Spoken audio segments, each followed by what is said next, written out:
Hi everybody, I hope you're doing as well as you can be doing in the current circumstances. Here in the UK we're currently on lockdown, which means that we're not in a position to leave home unless we are going for supplies or once a day for exercise.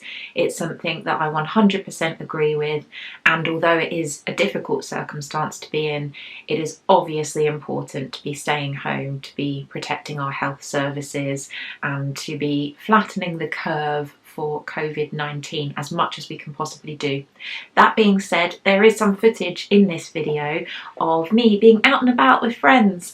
This was recorded at the end of February during a trip to Fife that I had to visit my lovely friend Amy. That was before the COVID-19 situation had become quite as intense as it is now. I just wanted to put a little disclaimer at the top of this episode, just in case you're worried about whether or not we are staying in. We are staying in all the time, pretty much. I hope that this podcast, including the footage of beautiful Scotland, will act as a little bit of relief from everything that's going on.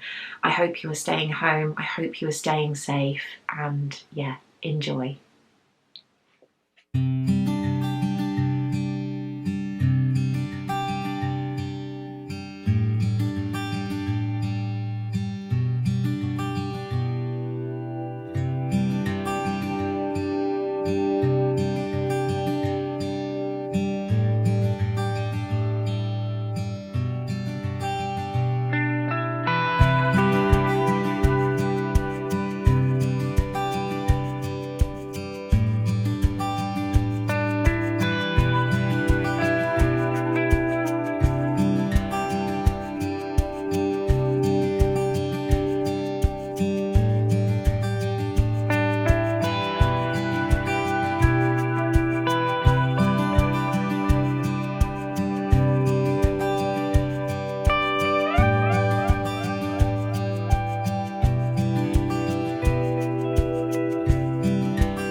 Hello everyone, and welcome to this episode of Inside number 23, this March episode where I look back over the past month and share a little bit of the creative goings on in my life. I'm coming to you as always from Hertfordshire, where it's a little bit cold and blustery today, but I'm so excited to be able to sit down with you and share what I've been working on.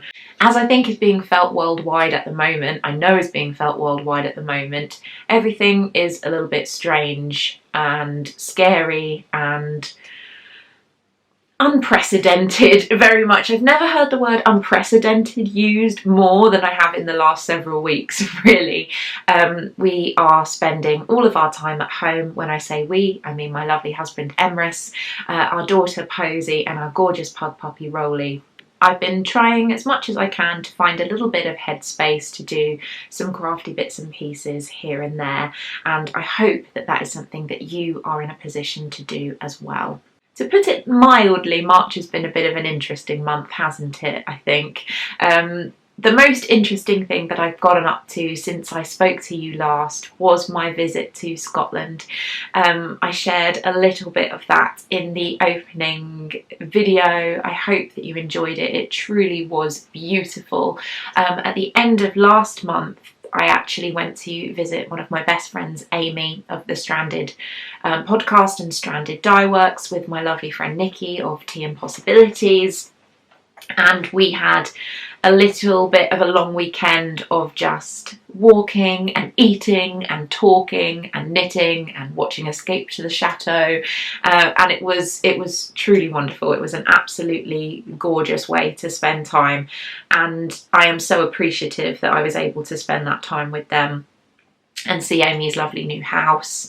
That was really, really special. Other than that, things have kind of come to a bit of a grinding halt, and we are now at home all the time, which has its positives and its negatives. But I promise you, from now onwards in the podcast, I'm not going to be talking about COVID-19. I hope that is okay with everybody. I'm just going to focus on the crafts and the lovely bits and pieces that I have to share, so that hopefully this can give you a little bit of headspace and a little bit of calm in what is a pretty turbulent world at the moment. I have some knitting, some fun sewing projects, and even some finished objects to share with you this episode. So I'm just going to crack straight on and show you what I have been working on. For Christmas last year, I ended up making a lot more gifts than I have usually made. For the last several years, I haven't given that many handmade gifts, and something changed in me at the end of 2019. I definitely wanted to give a lot more presents to people. And one of the gifts that I gave to some very special people in my life, to my mum, my dad, and to my husband, I gave them all a little card that basically entitled them to one hand-knitted object from me during 2020. I didn't quite have time to knit them all something in time for Christmas, but this was kind of like a little voucher that they could trade in at a later date for something hand-knit for me, from me in the coming year. And after I finished a relatively large project that I will be sharing with you a little bit later, I wanted to cast on another garment. I'm not in a position to spend time with my mum at the moment, which is difficult because we usually see each other at least every couple of days or so.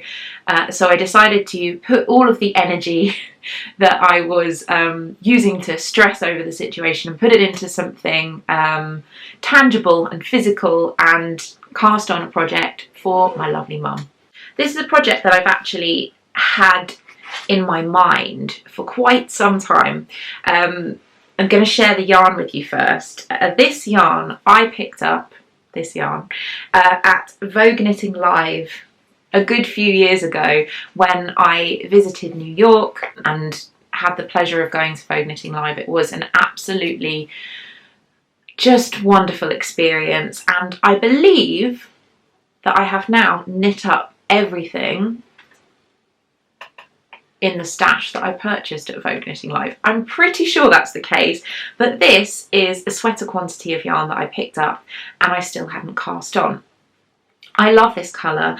This yarn is by Good For You, and it is the Sultry Steps yarn, and it is really, really lovely. It's a combination of superwash merino, baby llama and nylon, so it has a really lovely softness to it. And it's so lovely. I love this colour as well. I would call this a mulberry purple, I think. But I intended this for a project for myself for a very long time. And then I realised that this colour, this purple, is actually the perfect colour for my mum. She loves pinks and purples, and so I thought, do you know what? I have knit myself very many garments in the last several years. I should use this very special yarn that means a lot to me for someone who means a lot to me. So I decided to cast on the Belmont cardigan, which is a pattern by Gudrun Johnson. It is truly beautiful. It is a lace cardigan, and I also decided that I was going to add beads. Now, something else about my mum, she loves a bit of sparkle, a bit of bling, a bit of glamour, and so obviously I knew that if I was going to be making her a lace cardigan, that it needed to be beaded. I searched high and low for beads that would complement this beautiful purple colour, and I ended up finding a selection of beads on eBay, and they are called Higher Metallic Dragonfly is the colour. They are these beautiful kind of greeny, purpley, bluey, very much as they say in the name, like a dragonfly's wing. They're kind of quite multifaceted and iridescent and beautiful, and I just thought they will pair really, really nicely with the purple yarn that I already had. So I picked those up, and I have been working on this project pretty much monogamously since I finished my other large garment project. And it's a little bit unwieldy to pick up, so forgive me because of the way it's worked up, but I will do my best to hold it in such a way that you can see it properly. Here it is. I will definitely insert some close-ups of this because showing it like this definitely does not do it justice. But I have so far finished the left front. I did put quite a lot of beads into this, you guys, because I thought, what's the point in bling if you can't see it? And I'm really quite happy with how that's showing up on the camera, actually. It is slightly more subtle in real life, I would say. That does make it look a little bit like, wow, that's a lot of beads. But I have finished the left front. The right front I have done up to the armhole. There you go, you can kind of see that ish. And it's on waste yarn, and I'm currently working on the back, which is just plain stockinette stitch. You can see how light this yarn is, can't you? You can basically see me through it. Ooh. But when it is obviously closed like this, it has much more of a solid look to it, which is beautiful. But I am really, really, really enjoying working on this project. It's very meditative, and it forces me to slow down and focus on just one thing, because when you are knitting a lace pattern that, although intuitive, is relatively involved, it forces you to slow down and just focus on one thing, which is really, really lovely, and I'm so happy with how this is looking. It's been a really helpful tool for me, actually, this project, because even though I can't see my mum, my parents at the moment, I feel that because I'm putting that energy into this, it feels like we're still kind of spending a little bit of time together. Because when I'm working on this, I'm thinking about her, and I know that she's thinking about us, and thank goodness for FaceTime is all I can say. So it's been a really, really lovely project. I will be excited to see it finished, just because I think that it's going to be really, really beautiful. But that being said, I have thoroughly enjoyed the process of this. My one concern is that I may possibly run out of beads. I don't think I quite ordered enough, so I may need to order more, and goodness knows when they will arrive, so I may need to cast on something new. I do have quite a lot of different projects to cast on though, so that won't be a problem if I do need to cast on something different. But for now, I'm just really, really enjoying working on this, and it's another really nice thing to get this yarn out of stash. It's been in there for a while. It's definitely one of the longer residents, and to see it be worked up into something that is so beautiful and so perfect for the person that it's intended for makes me very, very happy indeed. So yay for the Belmont cardigan.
beginning of the year, I made a video that was about everything that I had achieved creatively in 2019 and my goals for 2020. I will link the video in case you haven't watched it and would like to give it a little perusal. But one of the things that I mentioned with my goals for 2020 was that I wanted to find a way to use up the scraps of fabric, small pieces of fabric that I had left over from other projects. I know that as someone who pretty makes almost 100% of their wardrobe, I would say probably 99.9% of my wardrobe is handmade, that is in some ways better for the environment than indulging in fast fashion and all of these kind of things. And again, no judgment if you don't make 100% of your wardrobe, but for me, I am trying to be as environmentally friendly in how I consume. I'm being very, very conscious this year really about what I consume and how I consume everything, including my crafty projects. And I know that I have a lot of offcuts when I make projects, and it can be very frustrating when you think that you're being really, really environmentally friendly by making your own clothes, and then you get all of these offcuts and scraps of fabric and scraps of yarn, and you think, well, am I just going to throw these away? Or can I find a use for them? Or am I just going to store them indefinitely, which can be frustrating because then you end up with boxes and bags of scrap fabric. Suffice it to say, it's a complicated situation. One of my goals for this year was to, as much as possible, try and use every single scrap of fabric that I could for something useful. And I've been pushing myself to find projects for leftover fabric in particular. I have a lot of projects for scrap yarn that are ongoing, but fabric, not so much. Then, of course, I realised there's a person in my house who is a lot smaller, who doesn't necessarily need masses of fabric in order for me to make things for her. And that is, of course, my little girl, Posie. I've been wanting to sew things for Posie for a little while now that her growing has slowed substantially. Now she's hit the almost 18-month mark. We are able to hang on to clothes for longer than about 3 months, which is really, really great because it means I can sew things or knit things and know that they're not going to not fit her what feels like 5 minutes later. So I really, really wanted to start sewing bits and pieces for her that are a little bit bigger, that I can put to one side, or she can wear them when they're a little bit bigger and therefore have more wear out of them. You know, other parents who are watching will understand the conundrum of trying to get as much wear out of clothing as possible for children. I'm still very new to this, so I'm doing the best that I can. But all that being said, I got a few patterns for Christmas by the incredible Poppy and Jazz, which, if you've ever sewn a Sew Over It pattern, which is an independent pattern company here in the UK, based in London, Lisa Comfort, who owns that company, has an offshoot pattern company for children, and also I think there are a couple of pet patterns in there as well, called Poppy and Jazz. So they're all Lisa Comfort, her designs and her businesses, and she makes some really, really, really cute children's patterns. And so for Christmas, one of the patterns that I got was the pansy dress. Now these patterns are great, particularly the pansy dress, because of the amount of sizing that is included with the pattern. These are available as paper and as PDF. I have the paper copy, but this dress, the sizing that is included with the pattern is from newborn to 6 years old. And as someone who likes to get their money's worth out of a pattern, that I think is really, really great. It means that you can make this pattern over and over again in varied sizes and know that it's going to last, you know, up to age 6, which I think is pretty impressive for a children's pattern. I have a lot of jersey fabrics that are left over from projects that I have made before. In particular, when I was pregnant, I made quite a lot of dresses and t-shirts and things like that out of stretch fabrics, because when you are growing rounder and rounder, when you're pregnant, you want something that is not going to be tight. And as someone who doesn't really wear a huge amount of jersey, that was a little bit different for me. But I really appreciated having nice, stretchy, comfy clothing. I had a lot of bits and pieces left over from the making that I did around that time that I wanted to use up. And also, I had picked up a couple of really, really nice soft jerseys in the John Lewis sale in January, which is pretty much the only sale that I routinely buy from. But it's really nice. You can pick fabric up, sometimes 50% off, so it's great value for money. So I batch cut 3 different dresses for Posie. The size that I went for was the 18 to 24 month category, which means that she's hopefully going to get a lot of wear out of them. And I'm really, really happy with how they turned out. I think that they look incredibly cute. First up, this dress I made. Oh, it's so cute. Sorry if it gives you a headache. It's very, very stripy. But this dress I made out of the fabric that I used to make my main maternity dress that I lived in when I was pregnant. This fabric was also given to me as a gift by my dear friend Louise. She brought it back from Japan when she went there. And so I thought it's only right that I use it as a dress for Posie. Those leftovers couldn't get thrown away, because this is very, very special fabric. But it's super, super soft, really nice and stretchy. And to be honest, I think it will fit her beyond 24 months, because there is a lot of stretch in this. I know that it wears well, because I lived in a dress made out of this fabric when I was pregnant. And yeah, it's just, how cute is that? Very, very simple construction. It's like a big t-shirt just with a little dress attached on the bottom. I'm very happy with that one. The other 2 dresses that I have are made from the jersey that I bought from John Lewis.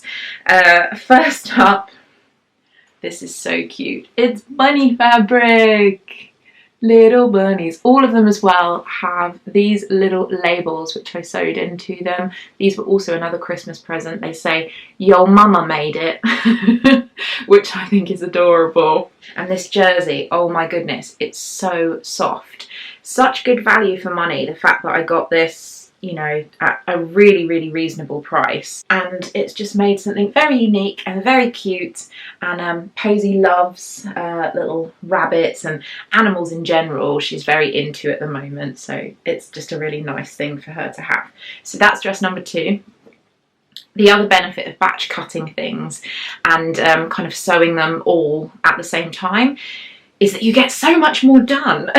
Because I have dress number 3. This, I must admit, I think is my favourite. This is the llama fabric. Again, it has its little yellow label in the top, but it is covered in llamas and cacti. I was going to say cactuses, that's not right, is it? Cacti. And lovely little llamas. Again, super, super soft. And just really, really nice. All 3 of these, I think all together with the cutting out and the construction, considering that I don't have a massive amount of time to sew, I think probably all in it was about 3 days of sewing and cutting and everything, but not obviously the whole day, because I don't get to spend the whole day on projects anymore. But I think that they're a really, really lovely project. I thoroughly recommend the pattern. It was great to work with, and it's very exciting that the age range goes up so high. So hopefully I will get many, many more of these dresses done, and the fact that I can get so many done with such a small amount of fabric is super, super encouraging, and yay for using up fabric. That being said, when I cut out these dresses, I realised I still had leftover fabric. I mean, granted, with the rabbit fabric and the llama fabric, I'd bought that fabric specifically for these dresses. I knew I was going to have leftovers, but even with the stripy jersey that I had already used for a maternity dress, I had scraps, which was a little frustrating because I thought, oh, I'm going to use up all of this fabric. It's going to be amazing. but I still had leftovers. So I decided to crack on with a project that I've been meaning to do for some time, because why not? And I made some pants. I call these pants. I know that in other parts of the world, pants are trousers, but for me, pants are pants. They are underwear, they are pants, and yes, I like big pants. I like a high-waisted pant. I have fully transitioned into the larger pants now. I love them. I like the fact that they keep my bum warm, and I like feeling something up on my waist. And you know, this is probably way too much information. You don't need to know about the fact that I enjoy wearing a large pant, but I don't judge anyone on the size of pants that they choose to wear. If I'm going to kind of be Bridget Jones and wear giant pants, at least they're going to be fun ones with llamas on them. So this pattern I bought as a PDF. It is by Oh Lulu and it's called the Ava Panties.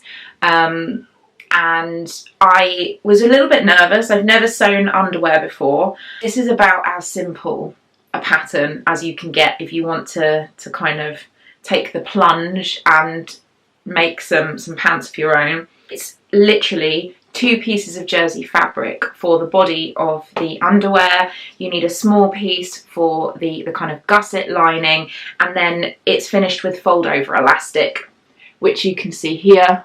I picked this really lovely peach colour to kind of go with my llamas, and yeah, it's very, very easy. I made this one pair to see how the fit would be with the size that I used. The construction was super, super easy. This took me about half an hour to sew together, a little bit longer than that perhaps because I'd never used fold over elastic before, so I wasn't really sure what I was doing and how I was supposed to be sewing it. But now that I have made one pair, I know that I can make a whole load of them and it won't be a problem at all. So this is the fabric that was left over from Posie's llama dress. Yes, I will have coordinating pants with my daughter's dresses. I don't think that that is a terrible thing. But I also managed to batch cut enough for 4 other pairs of underwear. I have them all here. So I managed to have enough of this striped jersey to have one of those. I have 2 for the rabbit fabric, and then I have 1 more for my llama print. So out of leftovers, I have had enough fabric to make 5 pairs of pretty reasonable sized underwear. If you were going for underwear that's even smaller, you could obviously make even more. So this is definitely something that I think that I will be thinking about with leftovers of jersey fabrics in particular, because those really didn't cost anything because I didn't buy them to intend to make underwear with them. I bought them for different projects, so it's like a little kind of free bonus project that you get out of yarn, out of fabric that might have otherwise just been thrown away. The only thing that I ended up spending money on was the fold over elastic, which I purchased from a really, really great store called Evie La Lune, which comes in so many different colours. I purchased it, like I said, in the peach colour, but I also purchased some white fold over elastic and some black fold over elastic, which has unravelled while I've been sitting here. But all in, including postage, to order those 3 pieces of elastic was £8. So I think, considering what you might pay for underwear just from a regular high street shop, that's pretty reasonable, considering that all of the fabric was basically for free, and then the elastic was the only real expense. I think that it's a really, really great way to use up leftover fabrics. It was a fun project, and I can get as in the same way that I like making clothes, because I can get exactly what I want in the fit that works for me. I don't have to go through the experience of buying underwear and it being uncomfortable ever again, because I can just make it exactly how I want it, as big as I choose it to be. Yeah, I'm very, very happy with these small projects that I can work on a little bit at a time, and make something really useful out of something that might have otherwise just been thrown away.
To finish up the episode for this month, I wanted to share, very excitingly, 2 projects that I have finished over the last month, and I'm so happy with both of them, I can't even tell you.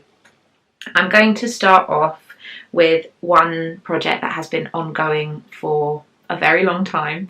If you know the saga, the ongoing saga that has been something that's been happening since the beginning of this year, I ripped back a beautiful cabled cardigan called the Row Cardigan, and it was made out of Brooklyn tweed shelter yarn.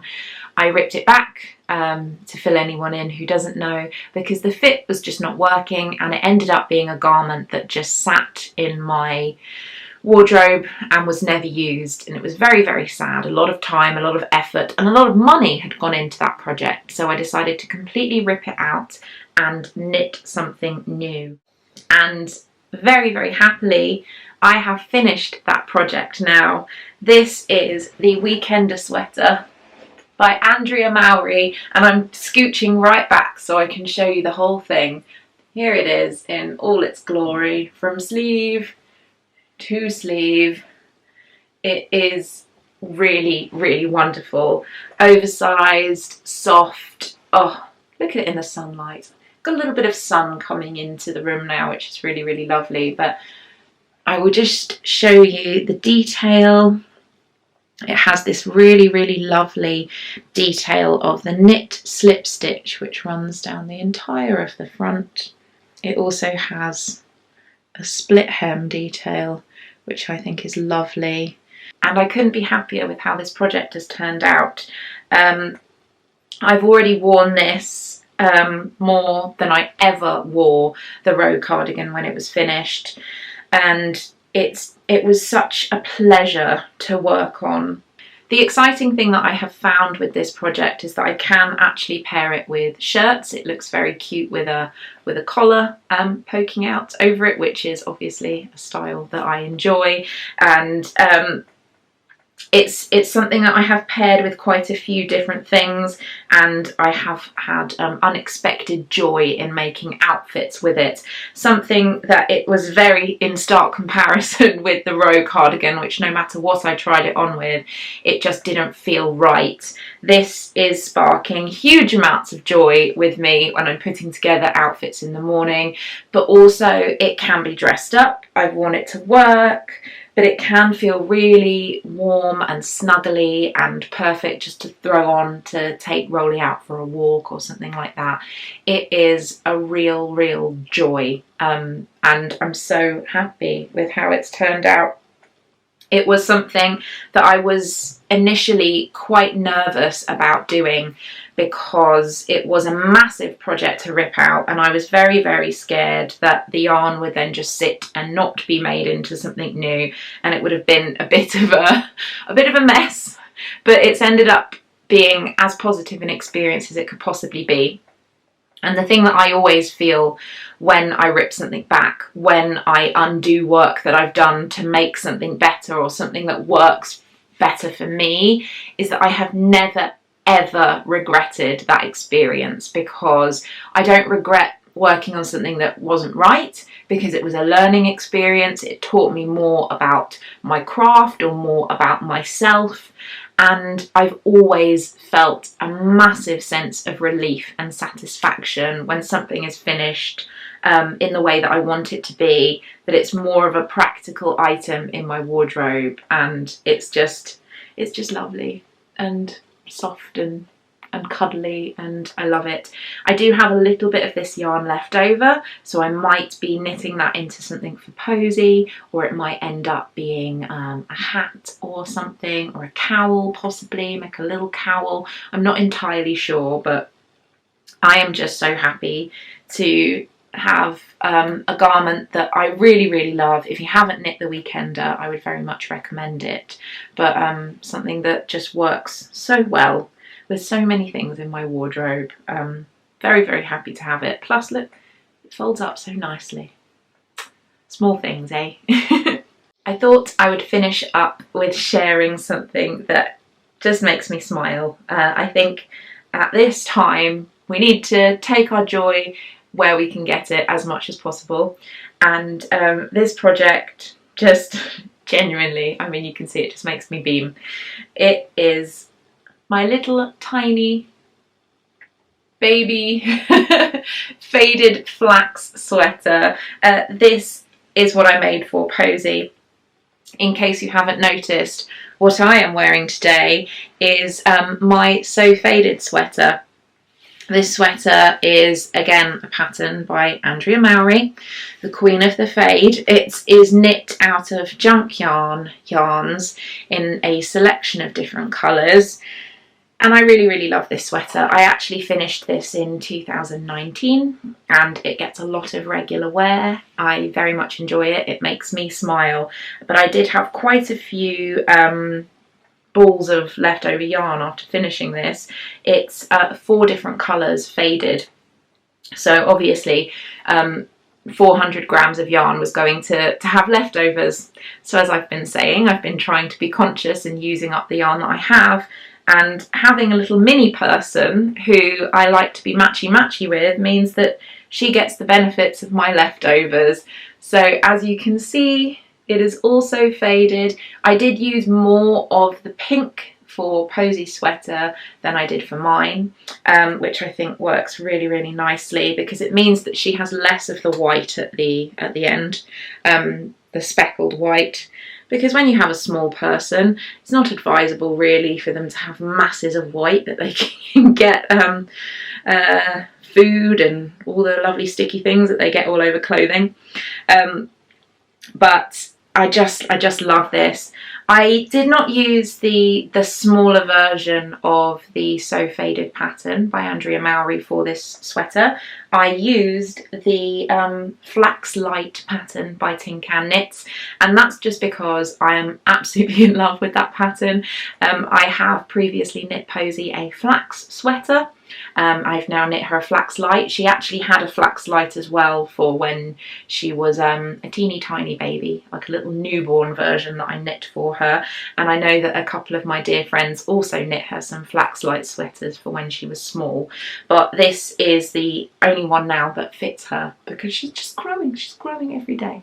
Grows so much. But I modified it slightly so that it mirrored the pattern of the So Faded sweater. So it has this garter detail on the sleeves, and I just mirrored that on the smaller one, but using the Flax Light pattern. And I love it. I really, really love it. And the nicest thing about this is that Posie also really loves it. I knit this, I believe the size is 2 to 4 years. And it's obviously knitwear, so it will stretch. It does kind of fit her at the moment. It fits her like a long jumper with very long sleeves that we can roll up, but I don't mind, because it means that hopefully she'll get a little bit more wear out of it. Again, trying to get my money's worth out of my makes, particularly for my little person who just grows. I'm so happy that she's growing, by the way. I don't want you to think that I'm resenting her for her growth. We're absolutely thrilled with how big and strong she's getting, but it kind of takes your breath away how quickly it happens. You can tell I'm a first-time parent, can't you? I've never experienced this with a little human before. I do hope that that will mean that she can wear this for as long as possible, and that we can twin for as long as possible, because I really, really enjoy being matchy-matchy with my little favourite person, and I better do it as much as I can while she'll still let me, because goodness knows she'll probably come to a point in her life when she's just like, that's not cool, I'm not going to do that anymore. So might as well make the most of it while I can. But yes, I absolutely love this project. I think that it's probably one of my favourite things that I've ever made. And again, a little make for a favourite make for a favourite person. I feel like that is quite prevalent for this whole episode, don't you?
That is everything that I have to share with you on this episode. I really, really hope that you've enjoyed having a little peek into my crafty life, into seeing what I have been up to, and I have a lot of plans for things going forward. I think that a lot of us are in positions where we don't necessarily have more time on our hands, just different time on our hands. I think that it's unrealistic to think that just because we're on lockdown that everyone has masses of free time now, because so many people are still having to go out to work or are now solely looking after their children because their childcare has been taken away from them or kids are not at school. So try not to feel pressured to do too much. I think that there is a real feeling of you should be using this time to do something amazing, and when you are a creative person there's a lot of pressure that you should be churning out project after project after project, and I don't agree. I think just use this time as best you can to look after yourselves, to look after your families, to be safe, to stay at home, and if working on projects is going to bring you a little bit of respite from the turmoil that's going on in the world, then please do.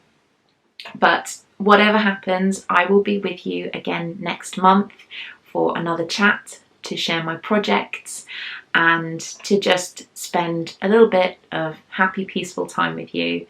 Thank you so much for joining me, and I'll see you all again as soon as I can. Bye. Thank you so much for joining me on this episode of Inside Number 23.